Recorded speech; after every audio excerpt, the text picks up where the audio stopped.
y son pues cuidadosos,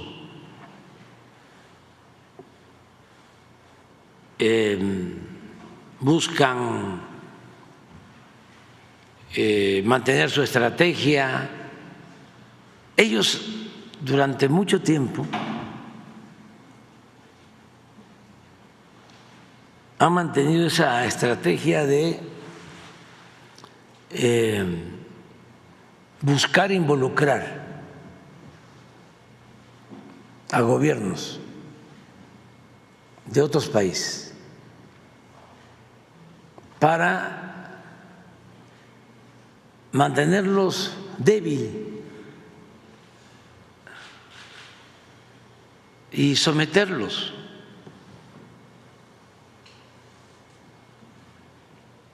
No es el presidente Trump, no es el presidente Biden, es el modus operandi de la política estadounidense desde hace más de 200 años, desde la doctrina Monroe.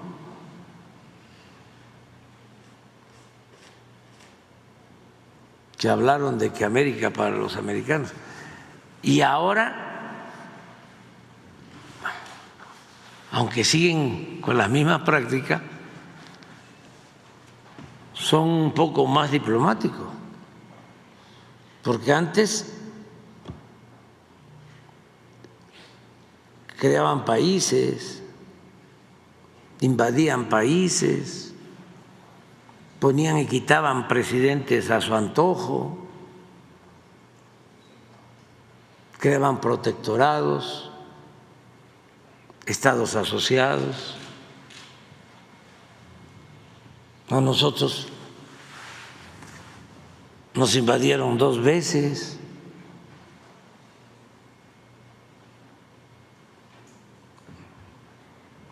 El primer zarpazo fue en 1847 y nos quitaron más de la mitad de nuestro territorio con un pretexto.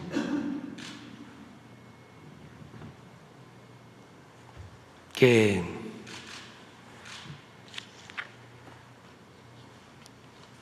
miembros del Ejército de México habían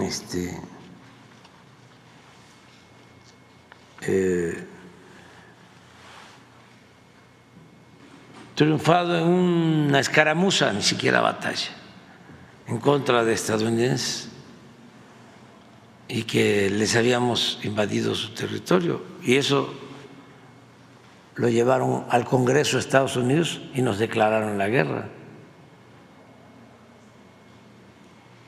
Y luego, en 1914, tomaron el puerto de Veracruz. Estuvieron como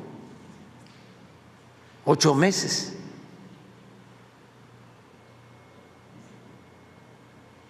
Y han habido otras, ¿no?, intervenciones. Cambió toda esa política, empezó a cambiar, como hemos visto aquí, cuando el jefe del Departamento de Estado le recomendó al presidente Wilson de que era mejor que se les abrieran las puertas de las universidades de Estados Unidos a los jóvenes mexicanos ambiciosos y que los formaran allá, y que con el paso del tiempo esos jóvenes iban a llegar a ser hasta presidentes de México y que iban a aplicar una política más radical en beneficio de Estados Unidos, que sí nos volvían a invadir y ponían un presidente estadounidense. Lamentablemente la profecía se cumplió. en ese entonces el jefe del Departamento de Estado le recomendó a Wilson que se hiciera eso y que no se iba a gastar ni un centavo, ni se iba a disparar un tiro. Y durante mucho tiempo, lo cierto es que los presidentes estuvieron alineados, sometidos, sobre todo en lo relacionado con política económica. Los organismos financieros internacionales eran los que hacían la agenda de lo que teníamos nosotros que aplicar en México, las llamadas reformas estructurales. Primero empezaron con lo que se conoció como cartas de intención. De ahí viene que recomendaban que no aumentara el salario, que se privatizara todo. Y todos, desde 1983 hasta el 18,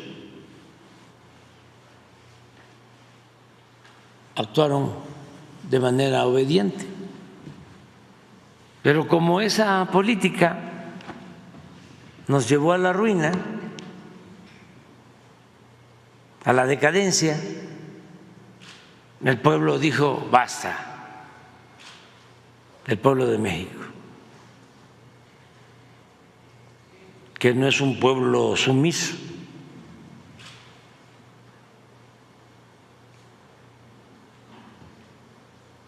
Y se echó a andar una transformación, un nuevo cambio, un cambio verdadero. Y es lo que se tiene ahora. Sin embargo, pasa lo que sucede con los que no pagaban impuestos aquí, que les cuesta mucho entender de que ya no se puede engañar, ya no se puede estar diciendo que el problema fiscal de México es porque los ambulantes o los viene no pagan impuestos y que por eso no se recaudan recursos suficientes, cuando en realidad lo que había es que los de mero arriba no pagaban. Entonces, ahora, pues ya la mayoría está entendiendo que son otros tiempos, y repito, antes como antes, ahora como ahora, pero también en Estados Unidos algunos grupos no quieren entender eso, de que antes como antes y ahora como ahora.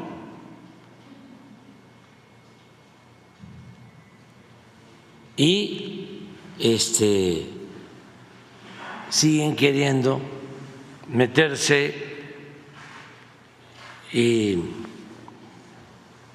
someter, socavar, pero ya se dieron los cambios y de suerte, porque la política es virtud y fortuna, decía Maquiavelo, virtud y suerte. Pues llegamos nosotros,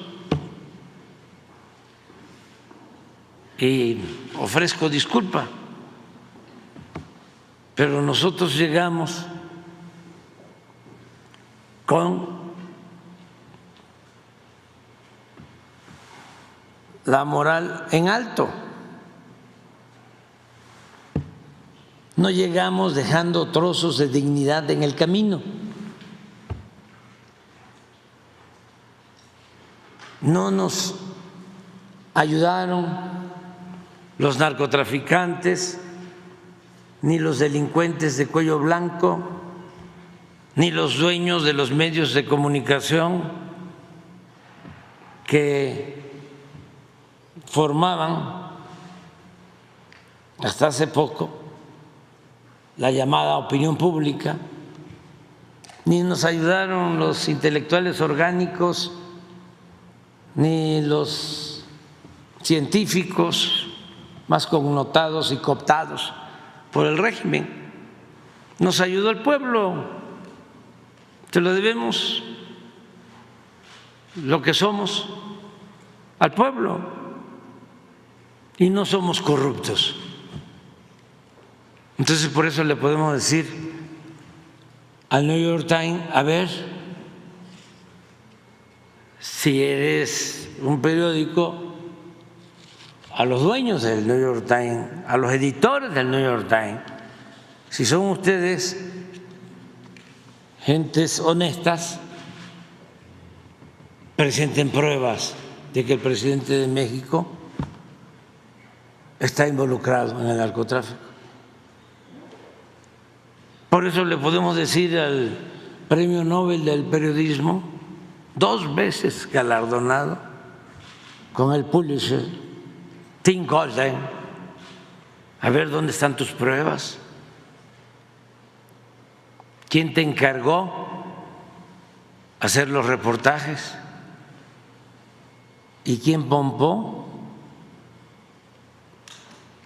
Por eso podemos decirle a la señora Anabel: ¿dónde están tus pruebas? Preséntalas. A la DEA: ¿dónde están tus pruebas? ¿Qué saben del presidente de México? Entonces, mientras no tengan pruebas, que no van a tener, porque lo que estimo más importante en mi vida es la honestidad, y siempre he hecho de mi vida pública una línea recta, van a tener que respetarnos. Al presidente de México se le respeta, y no es Andrés Manuel, es la investidura presidencial, que este es un gran pueblo y es una gran nación que merece tener un presidente honorable.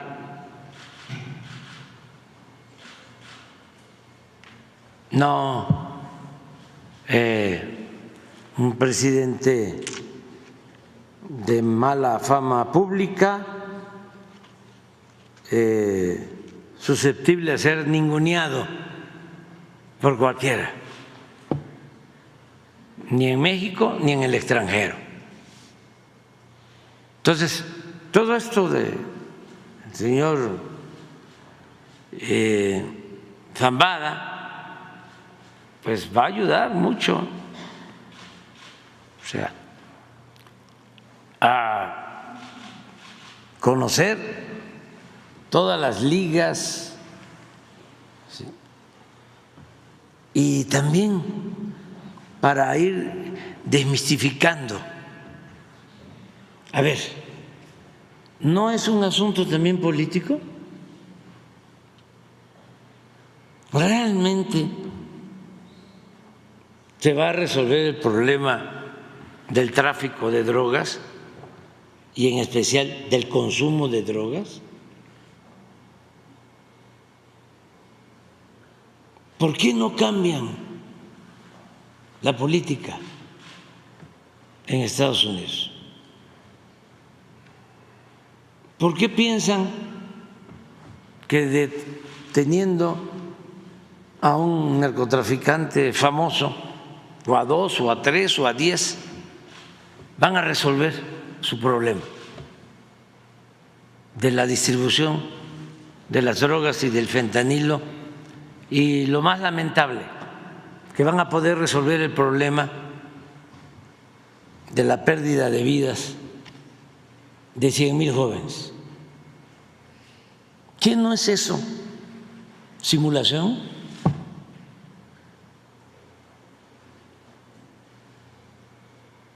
Porque eso no es ir al fondo, ¿eh?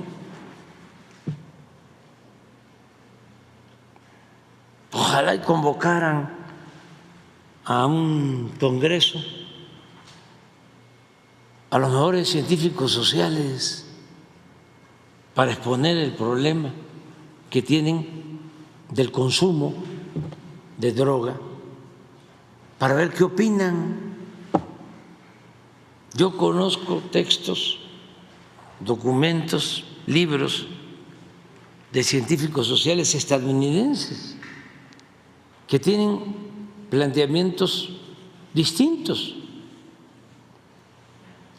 Hay un libro muy bueno que se llama Una sociedad mejor. Ya murió el economista que lo escribió, pero lo recomiendo, y ahí trata el asunto de la drogadicción en las grandes ciudades de Estados Unidos y del mundo. Y habla precisamente de que la solución o la alternativa más eficaz y sobre todo más humana es atender las causas.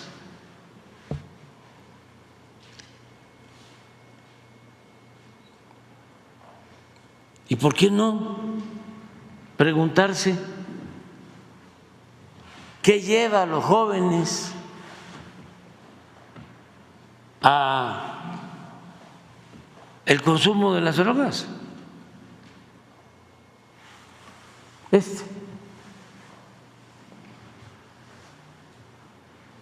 Lo recomiendo, además, gran escritor, economista, nació en Canadá, pero se creó y se formó en Estados Unidos.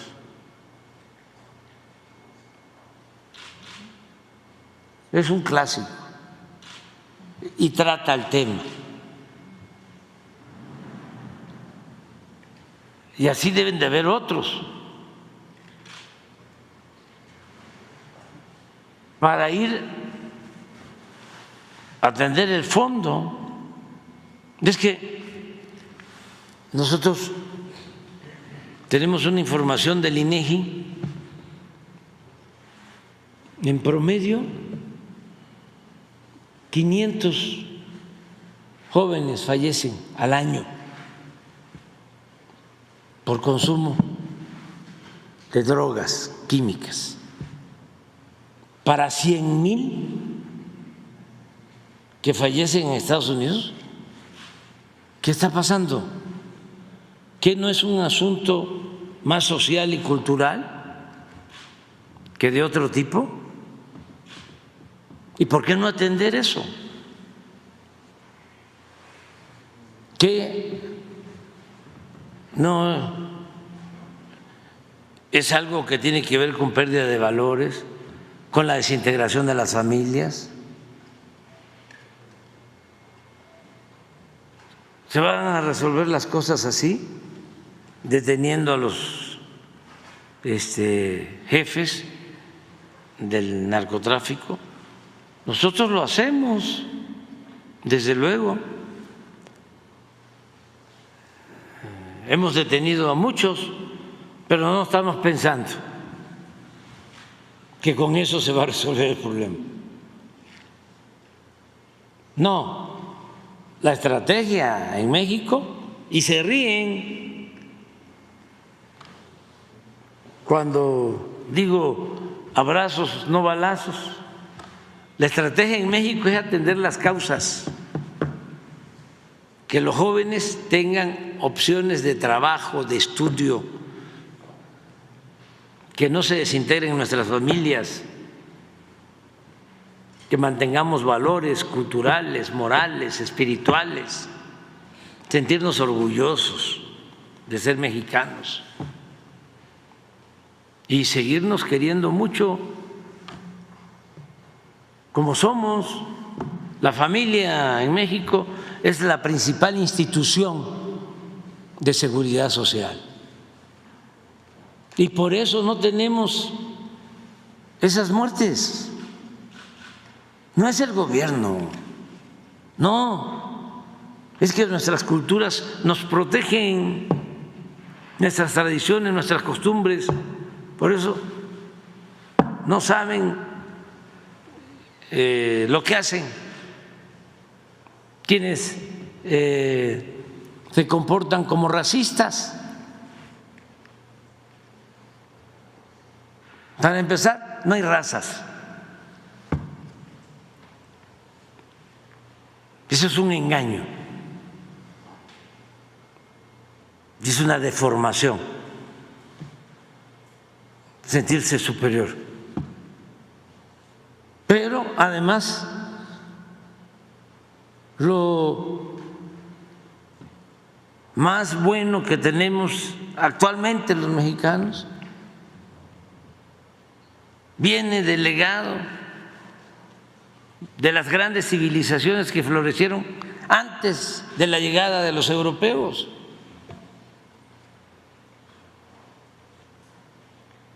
Somos una potencia cultural. Eso nos protege frente a cualquier calamidad. ¿Y por qué en Estados Unidos no pueden hacer eso?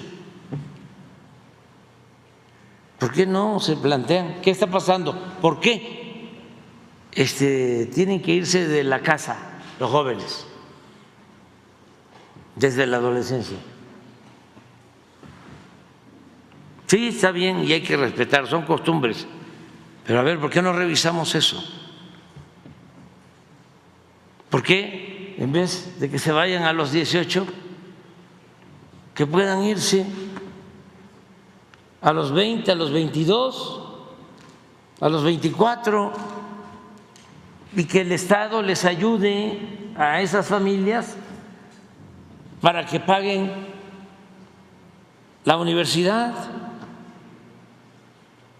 Porque ese es otro problema que tienen, educación privada, atención médica privada. No pueden comprar una casa porque van a deber la casa todo el tiempo. Todo es crédito, todos son tarjetas. Y bajarle. Nosotros le daríamos una buena recomendación. Imagínense, cuando llegamos aquí, el presupuesto se orientaba a lo superfluo, no le llegaba a la gente, todo se quedaba en el gobierno estaba ensimismado, se acaparaba todo el presupuesto, sueldos elevadísimos, aviones, ¿no?, de lujos, Estado Mayor Presidencial, cajas de ahorro, esto que todavía tienen los de la Corte, servicio médico, se hacían hasta cirugía plástica a costillas del erario. Imagínense el presupuesto de Estados Unidos, que no le pueden bajar un poquito, solo que le bajaran el 10% al gasto bélico, porque se llevan la mitad del presupuesto. Gasto militar alcanzaría para educación pública y gratuita y atención a los jóvenes.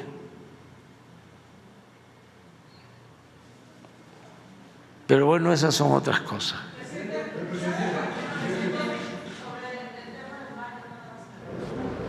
¿Cómo?